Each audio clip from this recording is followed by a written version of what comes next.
Hey guys আসসালামু আলাইকুম welcome back to our kitchen video.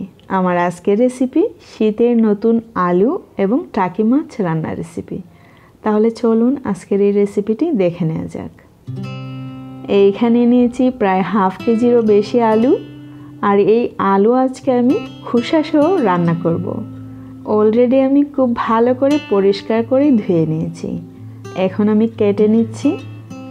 আমি এখন সবগুলো আলুকে সার্কেল শেপে কেটে নিচ্ছি। আর হ্যাঁ, অবশ্যই আপনারা আপনাদের পছন্দ মতো কেটে নিতে পারেন।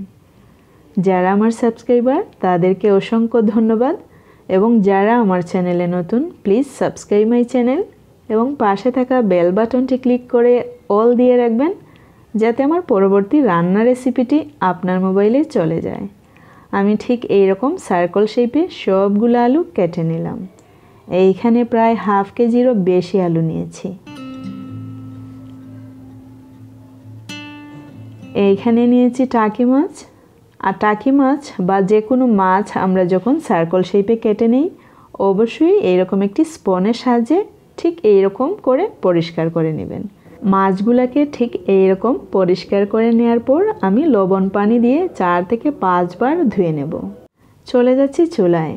চুলায় একটি কড়াই বসিয়ে দিয়ে দিচ্ছি তেল, দিয়ে দিচ্ছি পেঁয়াজ কুচি। এখন একটু ভেজে নেব। একটু ভেজে নেওয়ার পর দিয়ে দিচ্ছি 1 চামচ পরিমাণ হলুদের গুঁড়ো, প্রায় 1.5 চামচ পরিমাণ মরিচের গুঁড়ো, একই সাথে দিয়ে দিচ্ছি আলু।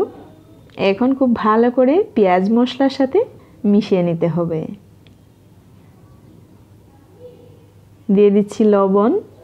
লবণ অবশ্যই আপনাদের স্বাদ মতো ইউজ করবেন। শীতকালে সপ্তাহে 2 থেকে 3 বার আলুর তরকারি মাছ অথবা মাংসের সাথে খেতে কিন্তু খুবই ভালো লাগে। দিয়ে দিচ্ছি পানি। এখন চুলার আগুন মিডিয়াম টু হাই ফ্লেমে রেখে আলুকে 50%-এর মতো সেদ্ধ করে নিতে হবে। প্রায় 50%-এর মতো সেদ্ধ হয়ে গেল।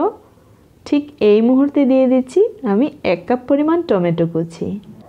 আলু এবং মাছের তরকারির সাথে কিছুটা টমেটো দিলে টেস্টটা ডাবল পরিমাণে বেড়ে যায়। সো চেষ্টা করবেন কিছুটা টমেটো দেওয়ার, খেতে কিন্তু খুবই ভালো লাগবে। এই মুহূর্তে দিয়ে দিচ্ছি মাছ। মাছ কিন্তু তাড়াতাড়ি সেদ্ধ হয়ে যাবে। দিয়ে দিচ্ছি কাঁচামরিচ। কাঁচামরিচ অবশ্যই আপনাদের স্বাদ মতো ইউজ করবেন। এখন 2 থেকে 3 মিনিট জাল করে নেওয়ার পর দিয়ে দিচ্ছি পানি। পানি অবশ্যই আপনাদের পরিমাণ মতো ইউজ করবেন।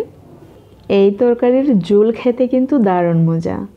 বাচ্চারা খুবই পছন্দ করে আলু টমেটো মাছের এই কম্বিনেশনটা। যদিও বাচ্চারা মাছ খেতে পছন্দ করে না, এটাতে কিছুটা কাঁটা থাকে। যে মাছে কাঁটা কম থাকে সেই মাছ দিয়ে সেম প্রসেসে বাচ্চাদেরকে রান্না করে খাওয়ালে ওরা কিন্তু এই খাবারটি খুব পছন্দ করবে। তবে অবশ্যই ঝাল একেবারেই কমিয়ে দিতে হবে। আমার বাচ্চারা কিন্তু খুব ভালোবাসে এই রেসিপিটি। দিয়ে দিচ্ছি ধনেপাতা। শীতকালে যখনই আমরা কোনো তরকারি রান্না করি মনে করি ধনেপাতা ছাড়া আসলেই অসম্পূর্ণ।